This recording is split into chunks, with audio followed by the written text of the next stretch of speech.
हर तरह की हमने मायशत की वजह से, नीचे जाने की वजह से सारी कौम ने मुश्किलात का सामना करना पड़ा। मैं आज सारी कौम को इस चीज़ का कहना चाहता हूँ कि कौमों की ज़िंदगी में अच्छा बुरा वक्त आता है। कोई भी कौम ऐसी नहीं होती जो कि हमेशा अच्छा ही वक्त उसकी ज़िंदगी में आए। ऊंच नीच एक ज़िंदगी का हिस्सा है और कौमों की ज़िंदगी का भी ऊंच नीच हिस्सा है। एक बड़ा गलत फ़ैसला किया गया, एक बदनीयती के वजह से उसके ऊपर बेस करके एक गलत फ़ैसला किया गया। अप्रैल में एक गवर्नमेंट जो कि चल रही थी और जिसने बैंकरप्ट मुल्क संभाला 2018 में, और उधर से कोरोना के बावजूद पाकिस्तान की तारीख की तकरीबन बेहतरीन परफॉर्मेंस थी। सिर्फ मिलिट्री गवर्नमेंट्स की, जब अमेरिकन डॉलर्स आ रहे थे तो उनकी सिर्फ ऐसी परफॉर्मेंस थी जो कि हमारी गवर्नमेंट की थी। तो बैंकरप्ट मुल्क लेके एक बेहतरीन परफॉर्मेंस दी, जो कि आज गवर्नमेंट की पब्लिश की हुई इकोनॉमिक सर्वे के अंदर सबके सामने है कि सारे इकोनॉमिक इंडिकेटर्स ऊपर जा रहे थे। उधर से गवर्नमेंट को गिराया गया और इसके पीछे फिर से मैं कहता हूँ बदनीयती थी। और उसके बाद चोरों को ऊपर मुसल्लत किया गया जो 30 साल से इस मुल्क में चोरी कर रहे थे, जिनके ऊपर करप्शन केसेस हमने नहीं बनाए थे। 95% जो करप्शन केसेस थे वो इनके दौर के बने हुए थे। उनको ऊपर मुसल्लत किया गया। उन्होंने आते साथ ही अपने सारे करप्शन के केसेस ख़त्म किए। और अफसोस ये है कि जो FIA के केसेस, ये जो मौजूदा प्राइम मिनिस्टर हैं, जो 4 गवाह थे वो आते साथ ही 2 महीने के अंदर मर गए। 4 गवाह सारे हार्ट अटैक से मरे। कोई इतनी उम्र का नहीं था कि जिसको हार्ट अटैक होता। और जो एक इन्वेस्टिगेटर था डॉक्टर रिजवान, वो भी हार्ट अटैक से मरे। तो इन लोगों को ऊपर मुसल्लत किया गया। इन्होंने अपने आप को ड्राई क्लीन किया और जो मुल्क की मायशत है उसको, जो मैंने शुरू में बात की थी, उसको उधर इन्होंने धकेल दिया है कि आज नए साल में हमारे पास सिर्फ 2 चॉइसेस रह गई हैं। या बड़ा मुश्किल फ़ैसला है IMF के पास जाने के लिए, या उससे भी मुश्किल फ़ैसला है IMF के पास ना जाने के लिए। ना जाएं। अगर हम IMF के पास जाते हैं तो एक और महंगाई की लहर आने वाली है, क्योंकि इन्होंने मायशत का जो सत्यानाश किया है, ये कोई हमारे मुल्क की तारीख में ऐसा नहीं है। बल्कि हम पढ़ते थे इकोनॉमिक हिटमैन क्या करता है आके, कि वो मुल्क को मकरूज़ कर देता है और फिर मुल्क के जो सारे असासे हैं वो फिर बाहर की कुव्वतों को सस्ते दाम पे दिए जाते हैं। ये एक बड़ी फेमस किताब है इकोनॉमिक हिटमैन की। तो ये भी वही अब सिचुएशन है कि तकरीबन ऐसे लगता है साजिश के तहत इन चोरों को लाया गया, जिन्होंने आके मुल्क की मायशत बिल्कुल नीचे गया और ख़ुद अरबों रुपए, 1100 अरब रुपए के केसेस अपने माफ़ करवा लिए। तो आज हम जिधर खड़े हैं, मैं, क्योंकि नया साल है, पहला दिन है, मैं आपको सिर्फ ये कहना चाहता हूँ कि मुश्किलात आएंगी। अब तैयारी कर ले मेरी कौम के महंगाई आने वाली है। एक अभी जो महंगाई है, इससे ज़्यादा महंगाई आने वाली है, क्योंकि हमारे पास कोई अब दूसरा रास्ता नहीं है IMF के प्रोग्राम के बगैर। अगर हम IMF का प्रोग्राम में नहीं जाते तो हम डिफ़ॉल्ट कर जाएंगे, जिससे और ज़्यादा मज़ीद मुश्किलात होंगी जो कि हम इस प्रोग्राम में जब जाएंगे तो हमारे पास आएंगी। लेकिन मैं आपको, अपनी कौम को, सिर्फ ये मुश्किलात जो सामने खड़ी हैं, एक आपको पैगाम देना चाहता हूँ। और मैं उन पाकिस्तानियों को भी जो 7.5 लाख पाकिस्तानी मुल्क छोड़ के चले गए इन पिछले 7 महीने में, और ये जो हमारी इंडस्ट्री बंद हो रही है और हमारे इंडस्ट्रियलिस्ट भी बाहर जा रहे हैं मुल्क से, मैं उन सब को कहना चाहता हूँ कि देखिए, जब कौम में मुश्किल वक्त आता है ना, तो आप छोड़ के बाहर नहीं भाग जाते, आप खड़े होकर मुकाबला करते हैं उसका, और फिर मुश्किलें हल हो जाती हैं। हमारे से बहुत बुरे हालात जर्मनी और जापान के थे दूसरी जंग अजीम के बाद। वहाँ भी तकरीबन कोई बिल्डिंग ही नहीं खड़ी थी, फैक्ट्रियाँ तबाह हो गई थी, शहर सारे तबाह हो गए थे। उनकी ये समझें कि कोई सोच ही नहीं सकता था कि उधर से कोई खड़ा हो सकता है। लेकिन वो दोनों मुल्क चंद सालों के अंदर अपने पैर पे खड़े हो गए। और वो क्यों खड़े हुए? क्योंकि दोनों कौमें थीं, उन्होंने बाहैसियत कौम मुकाबला किया। मुश्किल वक्त का कौमें मुकाबला करती हैं। ये नहीं होता कि जब मुश्किल वक्त आता है तो आप मुल्क छोड़ के बाहर भाग जाएं। तो मैं अपनी सारी कौम को कहना चाहता हूँ, हमने मिल के इसका मुकाबला करना है। ये जो हमारे ऊपर चोर मुसल्लत किए गए हैं, इनका हमने मुकाबला करना है। हमने बाहर नहीं भाग जाना। मेरे ऊपर हर दूसरे दिन कोई नया केस आ जाता है, कभी डिस्क्वालीफाई करेंगे, कभी इसको निकाल लेंगे, कभी जेल में डालेंगे, मेरे लोगों के ऊपर केसेस हैं। तो क्या हम मुल्क छोड़ के तो नहीं बाहर भागे? मैं तो यहीं खड़े होकर इसका मुकाबला करूँगा। जान को ख़तरा है लेकिन मैं यही मुकाबला करूँगा। और मैं आप सबको कहना चाहता हूँ कि ये अल्लाह ने हमें एक तोहफ़ा दिया है पाकिस्तान, और कायद आज़म ने कहा था कि कोई ताकत पाकिस्तान को तबाह नहीं कर सकती, क्योंकि कायद आज़म ने तब सोचा था कि हम बाहैसियत कौम जो अपनी आज़ादी को एक समझती है कि अल्लाह की बहुत बड़ी नेमत है कि हमें अंग्रेज़ों से आज़ादी मिली, तो हम बाहैसियत कौम मुकाबला करेंगे। लेकिन हम कौम नहीं बन सके। लेकिन खुशखबरी ये है कि पहली दफ़ा मैं देख रहा हूँ कि मेरा मुल्क एक कौम बनने जा रहा है। और इसलिए मैं कहता हूँ कि हम हर मुकाबले का, हर मुश्किल का मुकाबला कर सकेंगे। तो मैं नए साल में फिर से आपको मुबारक देने के बाद कहता हूँ, तैयार हो जाएं। हमने इस मुल्क को निकालना है इससे, और इंशाल्लाह हम निकालेंगे।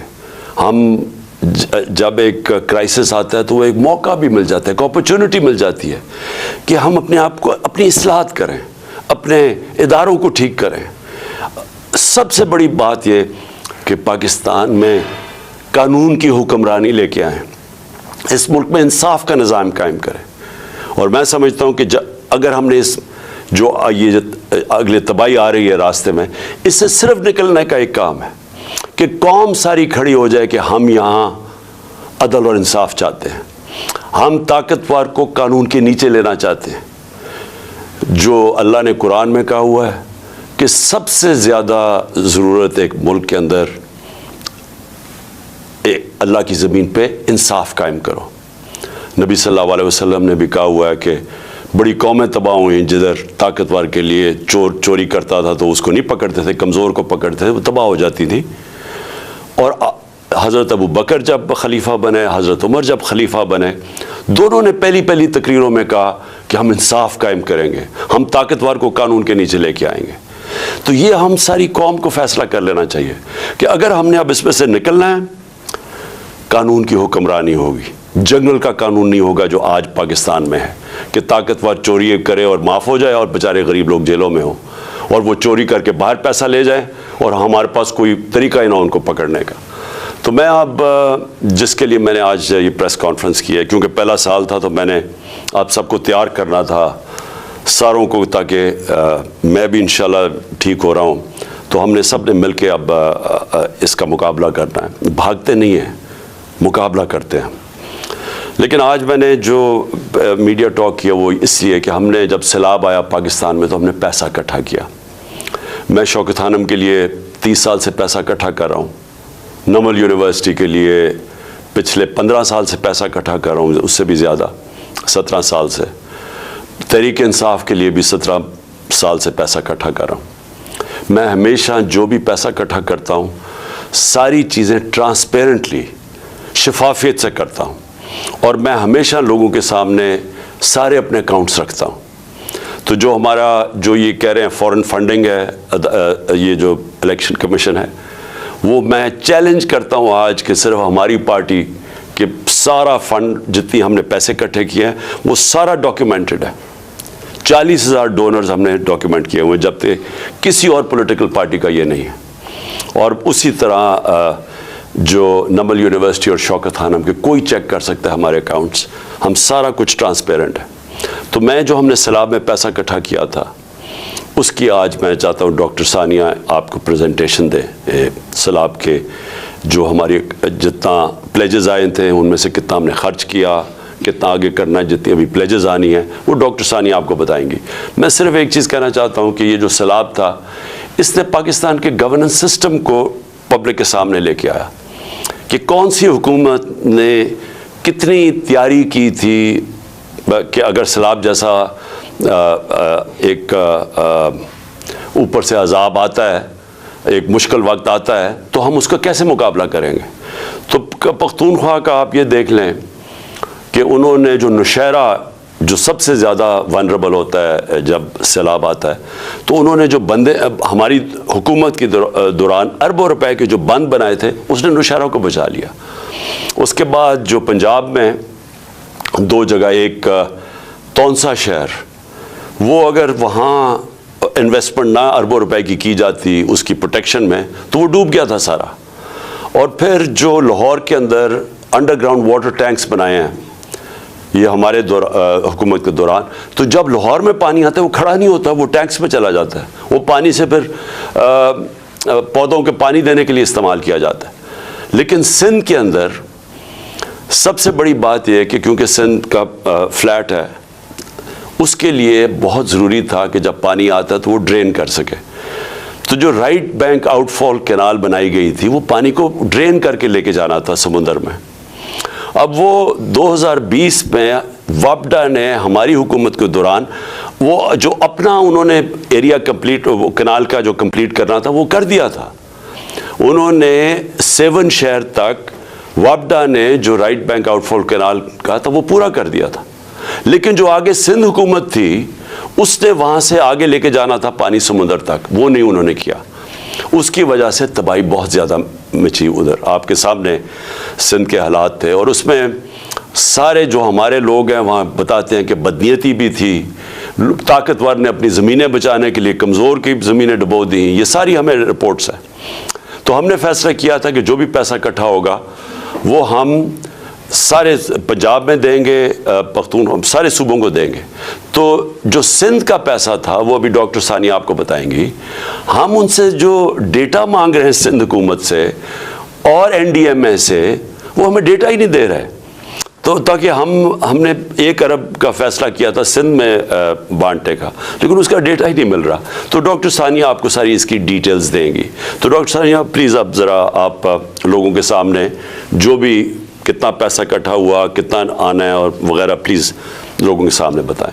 बिस्मिल्लाहिर्रहमानिर्रहीम। बहुत शुक्रिया चेयरमैन साहब। सबसे पहले तो मैं तमाम सुनने वालों को नए साल की मुबारकबाद पेश करना चाहती हूँ, और खुदा करे कि अल्लाह ताला ये नया साल हमारे मुल्क के लिए खैर का सबब बना के लाए। फ्लड डोनेशंस का जहाँ तक ताल्लुक़ है, तो आप सब जानते हैं कि चेयरमैन साहब ने 3 टेलीथॉन्स की थी। वक्तन फ़वक्तन हम उन डोनेशंस की क्या यूटिलाइजेशन है, क्या स्टेटस है, वो हम स्लाइड्स पब्लिक भी करते रहे, मगर आज एक जामे स्लाइड डेक हम पब्लिक कर रहे हैं जिसका URL अभी आपको स्क्रीन पर नज़र आ रहा है। इस पर आपको तमाम तफसील डोनेशंस के हवाले से नज़र आ जाएगी। कुछ सीधा बातों की मैं तफसील आपके सामने रखना चाहती हूँ। स्नैपशॉट ये है कि हमारे पास टोटल प्लेजेस 15 अरब की आई थी 3 टेलीथॉन्स में। अभी तक हमारे अकाउंट्स में 4.6 अरब जमा हो चुके हैं, और ये डिफरेंस क्यों है ये इस पे अभी मैं तफसील आपको बताती हूँ। 3.4 अरब चीफ मिनिस्टर पंजाब के फ़ंड में, 1.2 अरब चीफ मिनिस्टर खैबर पख्तूनख्वा के फ़ंड में, ये मेन डोनेशंस हैं। अभी तक ये 4.6 अरब की जो डोनेशंस आई हैं, उसमें 3.6 अरब जो हैं वो खर्च हो चुके हैं। और आज की तारीख़ में हमारे 2 डैशबोर्ड्स जो हैं वो भी हम पब्लिक करने जा रहे हैं, जिनके URL अभी आप स्क्रीन पे देख रहे हैं। इन डैशबोर्ड्स पे आपको एक्सपेंडिचर की तमाम तफसीलात आप देख सकेंगे, और मैं अभी आपको ये कुछ दिखाऊंगी भी। 1 अरब जो है हमने सिंध के लिए रखा हुआ है। वो चेयरमैन साहब जब सिंध गए थे तो उन्होंने अनाउंस किया था, और हम डेटा अवेट कर रहे हैं, क्योंकि खैबर पख्तूनख्वा और पंजाब में जो सर्वे है वो मुकम्मल हो चुका है, और हमारी एक्सपेक्टेशन है कि सिंध में भी सर्वे मुकम्मल हो गया होगा। तो जितना जल्दी वो हमें डेटा देंगे, उतना जल्दी हम ये 1 बिलियन जो है, 1 अरब जो है, वहाँ पर 40,000 लोगों को में बांट देंगे। इसकी तफसील भी और पॉलिसी आगे आपको बताती हूँ। ये जो प्रेजेंटेशन आज हमने पब्लिक की है, उसमें अकाउंट्स जो कलेक्ट कर रहे हैं, जितनी फ़ंड कलेक्शन हुई है, जितने राउट से हुई है, जितने चैनल से हुई है, उनकी तमाम तफसील है। जो हमने प्रोसेस अडॉप्ट किया है सर्वे के लिए, एलिजिबिलिटी के लिए, डेटा एनालिटिक्स के लिए, पेमेंट्स के लिए, ट्रांसपेरेंसी के लिए, उसकी भी तफसील दर्ज है। फ़ंड कलेक्शन जो हुई है, इसमें हम स्लाइड डेक में हमने ये भी बताया कि इंटरनेशनल डोनर्स से कितना आया है, डोमेस्टिक डोनर्स से कितना आया है। 66% डोमेस्टिक डोनर्स से आया है, 34% इंटरनेशनल डोनर्स से आया है। ट्रांजैक्शंस कितनी हुई हैं उसकी भी तफसील है।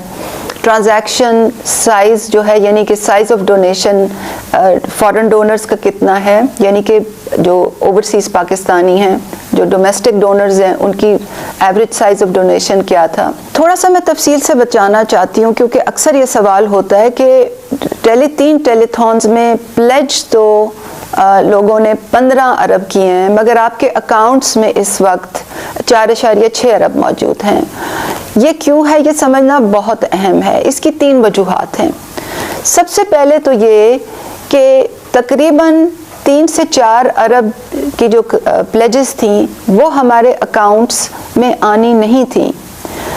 उन लोगों ने टेलीथॉन से इंस्पायर होके कमिटमेंट्स की थी, मगर उन्होंने अपने चैनल से ये खर्चा करना था, नंबर 1। नंबर 2 ये कि 4.3 अरब की जो क्रेडिट कार्ड डोनेशंस हैं वो फेल हुई हैं। और ये मैं कोई आपको आर्बिट्ररी कोई फिगर नहीं बता रही, ये स्टेट बैंक ऑफ पाकिस्तान ने हमें ये फिगर दी है कि 4.3 बिलियन रुपए की जो ट्रांजैक्शंस हैं, क्रेडिट कार्ड बाहर से जो ट्रांजैक्शंस हैं वो फेल हुई हैं। इसकी भी 5 वजूहात हैं। 58% जो अमाउंट है ये 4.3 अरब में, वो इसलिए फेल हुई है क्योंकि जो ओनर ऑफ द स्कीम यानी कि मास्टर कार्ड या वीज़ा जो क्रेडिट कार्ड है, उन्होंने ये डोनेशन ऑथराइज नहीं की। पाकिस्तान पैसे भेजने में लोगों को काफ़ी मसाइल सामने आते हैं और इस वजह से ये बहुत बड़ी रकम जो है हमारे अकाउंट्स में नहीं आ सकी। 15% जो है वो ऑथेंटिकेशन फेलियर है और इसके भी आगे कई रीजंस हैं, यानी कि जो OTP उन्होंने जो OTP आता है आपके फ़ोन पे जब आप ट्रांजैक्शन करते हैं वेबसाइट पे जाके, या वो एक्सपायर हो गया, या CCV 3 डिजिट नंबर जो पीछे लिखा होता है क्रेडिट कार्ड के वो इनकरेक्टली उन्होंने डाला। तो 15% ऑथेंटिकेशन फेलियर्स हैं। 21% जो फेलियर्स थे इस 4.3 अरब में, वो भी इश्यूअर बैंक यानी कि जो बाहर का बैंक था उन्होंने डिक्लाइन किए। और उसकी वजह ये थी कि या तो क्रेडिट कार्ड लिमिट नहीं थी या उस क्रेडिट कार्ड पे डू नॉट ऑनर मार्क था। और अक्सर क्रेडिट कार्ड जो बाहर के मुल्कों में होते हैं वो छोटी मोटी रिटेल ट्रांजैक्शंस के लिए होते हैं। अगर वो एकदम $5,000 पाकिस्तान भेजना चाहें तो उनका इश्यूअर बैंक उनको ब्लॉक कर देता है। 2% जो फेलियर्स थे वो टेक्निकल एरर्स थे, या तो उसमें सिस्टम डाउन था और या तो वो हमारी एक प्रॉब्लम की वजह से था, क्योंकि हमने जब ये पहली टेलीथॉन चेयरमैन साहब ने की तो 48 घंटे के लिए हमने जो डोनेशन की लिमिट थी वो $10,000 रखी थी। हमें मालूम नहीं था कि लोग बहुत बड़ी बड़ी अमाउंट्स में डोनेशन करेंगे। तो 2% फेलियर्स इस वजह से थे कि या तो सिस्टम डाउन था या वो लोग जो $10,000 से ज़्यादा पहले 48 घंटे में डोनेट करना चाह रहे थे उनकी भी जो डोनेशन थी वो डिक्लाइन हुई। और 4% ऐसी फेलियर्स थे जो कि रिस्क ब्लॉक्ड बिन में थे, यानी कि उन क्रेडिट कार्ड्स पे कोई क्वेश्चन मार्क्स थे और उनके इश्यूअर बैंक ने उनको ब्लॉक कर दिया। तो मैं बताना ये चाह रही हूँ कि 4.3 अरब की एक खतीर रकम थी जो डोनेट नहीं हो सकी क्योंकि क्रेडिट कार्ड फेलियर्स इन 5 मदों में थे जिनकी तफसील मैंने आपके सामने रखी, और ये दूसरी कैटेगरी थी। और तीसरी कैटेगरी उन डोनर्स की है जो कि ख़ास तौर पर जो अमेरिका के डोनर्स हैं और जो शौकत खानम हॉस्पिटल में बड़े दिल खोल के अतियात देते रहते, पिछले कई साल दहाइयों से देते रहे हैं। वो इस चीज़ का वेट कर रहे हैं कि हमारे पास फ्लड डोनेशंस की एक 501c3 एक इंस्ट्रूमेंट हो, एक ऑर्गेनाइजेशन हो, ताकि अमेरिका में उनको टैक्स बेनिफिट मिले। एक फाउंडेशन वहाँ रजिस्टर हो चुकी है और टैक्स फ्री स्टेटस के लिए एप्लीकेशन इस वक्त पाइपलाइन में है। तो इस वक्त शायद आपको स्क्रीन पे भी नज़र आ रहा हो, ये 3 वजूहात हैं जिसकी वजह से जो प्लेज्ड अमाउंट और अकाउंट्स में जो अमाउंट है उनमें फ़र्क है। स्लाइड्स में हमने और भी बहुत तफसील सामने रखी है।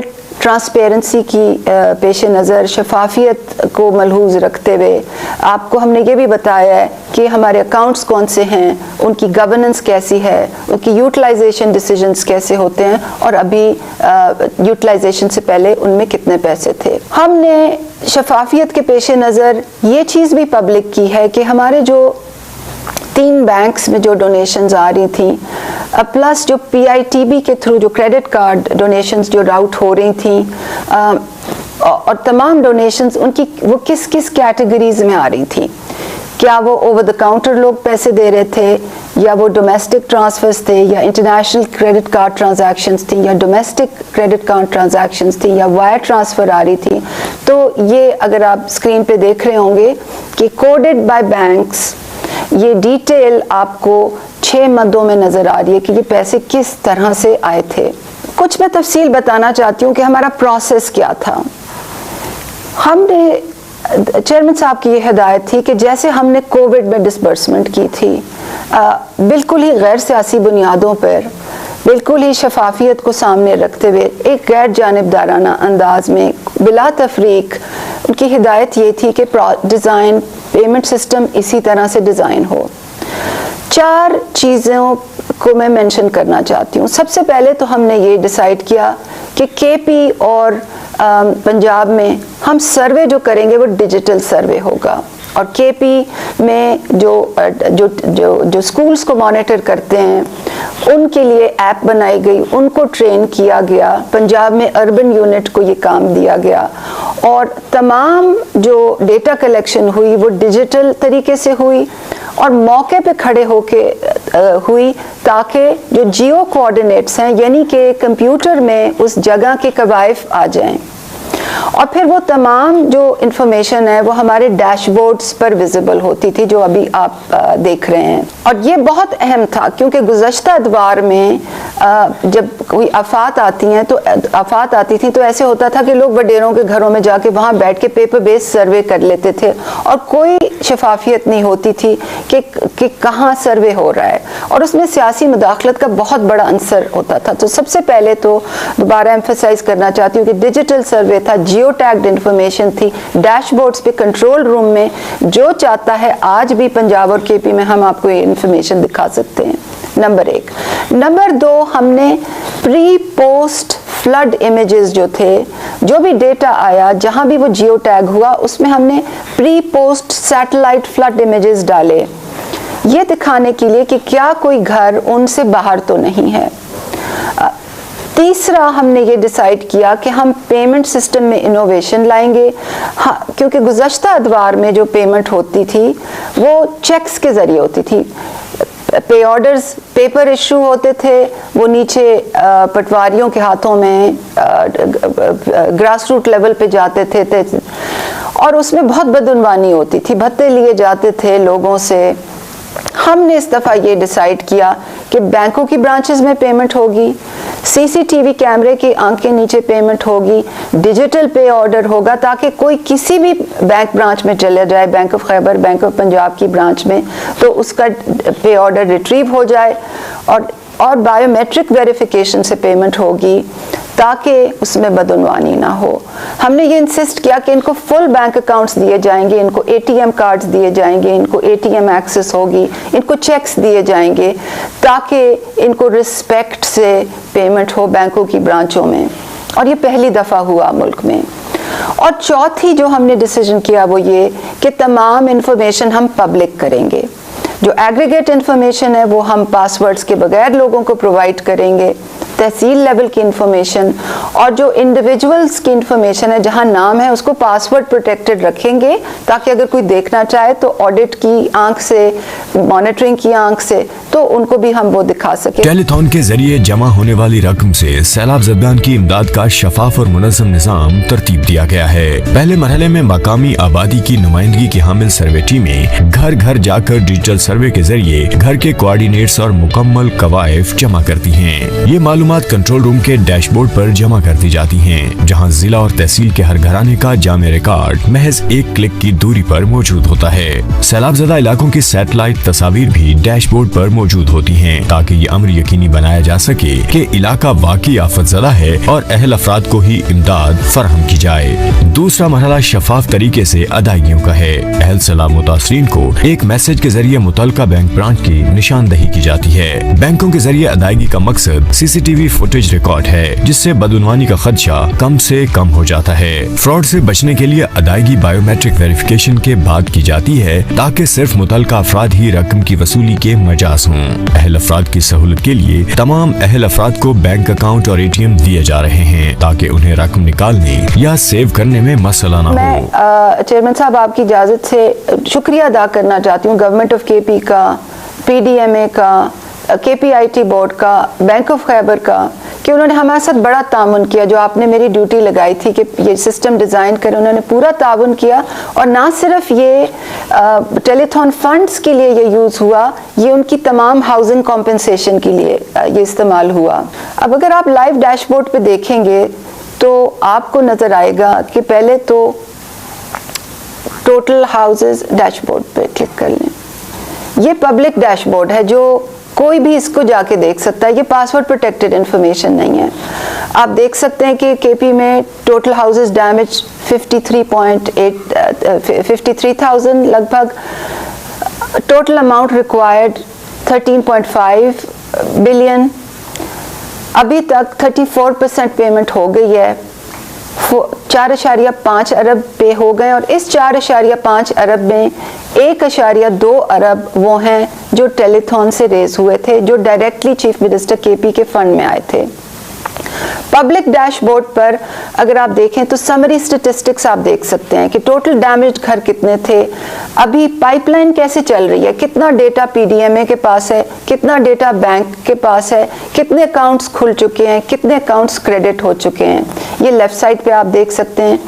फिर अगर कोई अपने डैमेज घर का स्टेटस देखना चाहे और अपना CNIC डाले यहाँ पर, तो उसको उसका स्टेटस पता चल जाएगा कि क्या उसका डैमेज टाइप क्या था और उसका केस स्टेटस क्या है, क्या बैंक के पास है, क्या PDMA के पास है, क्या उसका अकाउंट खुल चुका है। ये तमाम जो इंफॉर्मेशन है ये पब्लिक डोमेन में है। अब हमने इंडिविजुअल जो इंफॉर्मेशन है वो पासवर्ड प्रोटेक्टेड साइट पे रखी हुई है, ताकि एक एक इंडिविजुअल का हिसाब हम दिखा सकें। और इसमें अगर आप लॉगिन करेंगे और अगर आप कॉम्पेंसेटेड केसेस की लिस्ट खोलेंगे तो आपको लोगों के नाम, उनका फादर्स नेम, उनका CNIC, अब अपडेटेड CNIC इसलिए यहाँ पर लिखा हुआ है क्योंकि जब ये पहला रिकॉर्ड पहली दफ़ा आया था तो उसमें कोई डिस्क्रेपेंसी थी। PDMA ने वापस भेजा और कहा कि इस डिस्क्रेपेंसी को रिजॉल्व करें। उसका डैमेज टाइप लिखा हुआ है, उसका डिस्ट्रिक्ट लिखा हुआ है, उसका तहसील लिखा हुआ है, और जो पैसे उसको दिए गए हैं उसकी भी तफसील इस पे है। तो ये down to the last mile हमारी कोशिश थी कि एक गैर सियासी बुनियादों पर एक शफाफ, मुनज़्ज़म, गैर जानिबदाराना अंदाज से एक नई रिवायत रखी जाए कि तमाम डिटेल्स पब्लिक की जाएं, क्योंकि बारहा हमने देखा है हुकूमतें प्रॉमिसेस बहुत करती हैं, बहुत प्रॉमिसेस करती हैं, मगर साल गुजर जाता है और डिसबर्समेंट की कोई डिटेल नहीं होती। इसी तरह गवर्नमेंट ऑफ पंजाब का भी डैशबोर्ड है, जैसे कि गवर्नमेंट ऑफ KP का है। यहाँ भी इंफॉर्मेशन कुछ पब्लिक डोमेन में है और कुछ पासवर्ड्स के पीछे है। ये तो रही तफसील KP और पंजाब के हद तक। चेयरमैन साहब की हिदायत थी कि ये जो पैसे हम इकट्ठे कर रहे हैं ये सिर्फ KP और पंजाब के नहीं हैं, ये और प्रोविंसेस और वफाक की इकाइयों में भी बटेंगे। बलूचिस्तान की हुकूमत ने गवर्नमेंट ऑफ केपी से ये रिक्वेस्ट की कि आप हमारे लिए health and life stock camps लगाएं, जो कई हफ्ते पहले लग चुके थे। सिंध के लिए, जैसे कि पहले भी मैंने कहा, 1 अरब हमारे पास पड़ा हुआ है। जो पॉलिसी डिसाइड हुई है वो ये है कि कैश ट्रांसफर्स होंगे, बैंक की ब्रांचेस से होंगे, इसी तरह ट्रैकेबिलिटी प्रोवाइड की जाएगी, जैसे कि पंजाब और केपी में ट्रैकेबिलिटी प्रोवाइड की गई है। जो घरों की सिलेक्शन है वो डेटा एनालिटिक्स की बुनियाद पे होगी, मगर उसके लिए हमें सर्वे डेटा चाहिए। अगर हमारे पास हमें सर्वे डेटा ना मिले तो वो हम एक डिमांड ड्रिवन प्रोसेस से उसको कंसिडर करेंगे। जो कैश ट्रांसफ़र्स यहाँ पर हमने करने हैं वो 40,000 लोगों को करने हैं और 25,000 का कैश ट्रांसफ़र होना है, और जैसे ही हमें डेटा प्रोवाइड होगा तो ये पेमेंट्स फ़ौरन कर दी जाएंगी। जी सानिया, शुक्रिया। आखिर में मैं सिर्फ ये कहना चाहता हूँ कि जो सिंध हुकूमत है, हमारे पास 1 अरब रुपया पड़ा हुआ है, हमें डेटा चाहिए। और जिस तरह अभी सानिया ने कहा कि अगर हमें डेटा मिल जाए तो हमने 40,000 घरों को फ़ैसला किया हुआ है कि हम उनको पैसे पहुँचाएँ। मैं दूसरी चीज़ सिर्फ अपनी आवाम से ये कहना चाहता हूँ कि देखें, हमारे मुल्क में जब भी कोई सानिया हुआ तो कौम ने वैसे दिल खोल के पैसा दिया जो कि शायद मेरे ख़्याल में और दुनिया के ममालिक ना दें। पाकिस्तानी वो कौम है जो जब भी इनको टेस्ट किया जाए तो ये बड़े खुले दिल से पैसे देते हैं। और मैं आपके सामने वो मिसाल बैठा हूँ कि शौकत खानम कैंसर हॉस्पिटल का सालाना कोई 9 अरब का खसारा होता है। जब 75% कैंसर के मरीज़ों का मुफ्त इलाज होता है तो 9 अरब का खसारा है। हर साल मेरी कौम वो खसारा पूरा करती है। उसी तरह नमल यूनिवर्सिटी है जो कि 90% से 95% मुफ्त पढ़ रहे हैं हमारे स्टूडेंट्स, जो कि उन घरानों से हैं जो कि आला तालीम नहीं अफोर्ड कर सकते, उसके लिए भी लोग पैसे देते हैं। और दूसरा शौकत खानम पेशावर में है, उसके लिए भी पैसे देते हैं, वो भी चल रहा है।